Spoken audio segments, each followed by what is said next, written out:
Cara aku ora utang ora sudi yo. Urip mau disetir utang.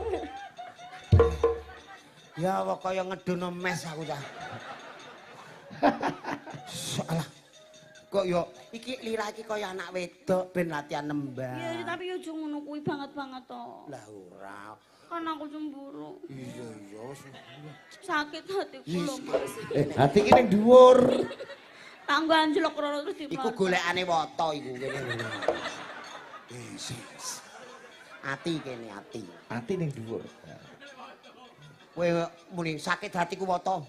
Loh. Langsung bening. Ayo nak diteruske. Kaya anak wedok.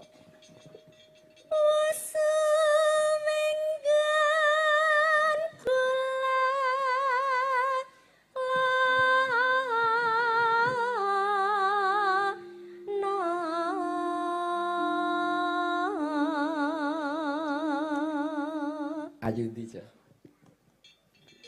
Disawang kanthi Pak iki permati, tok amen Mas. tokan takone. Mripat iki lho diculek nganggo carang nek muni tetep ayu iki. Ayu ndi, Jul? Ya ayu lila. Ayu Lila om dino telepon aku. Lah Lah, iya.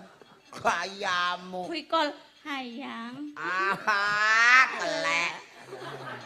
Lho aku lho jagongan karo bojoku iso cemburu lho piye. Maksude piye? Lah aku entek akeh. Mangkel lho. Karo Mbak Eni wis tak akeh. Lah akeh gawekno kiwan bareng iku ndek bodok. Ora ndenggon isa-isan iku aku sing gawekno kabeh Pak Ige. Lah kiwane Mbak Eni jedinge biyen piye, Mas? Alah lah wong wis kondang sapa sing ora arti Mbak Eni. Heeh. Aku moro ning omah isin. Kok isin?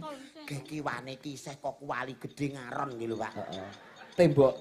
Tembok apane ya sak disigari mubeng ning sor wit gedang iku. Mas, Lah iku ngisore ku mentok teng jlebret. tradisional. Tradisional aku gemes aku. Wong mbok sing resikan jaman no. Wis gentonge ku ngarone lumut tok Pak Igit. Lumute dawul-dawul. Terus Ora tau dikuras. gak tau dikuras ge ana lelene. Ngene wae. Nggo mangan lumut. Mangan lumut apa bareng aku ape pipis agek tak lerekno lelene domoro.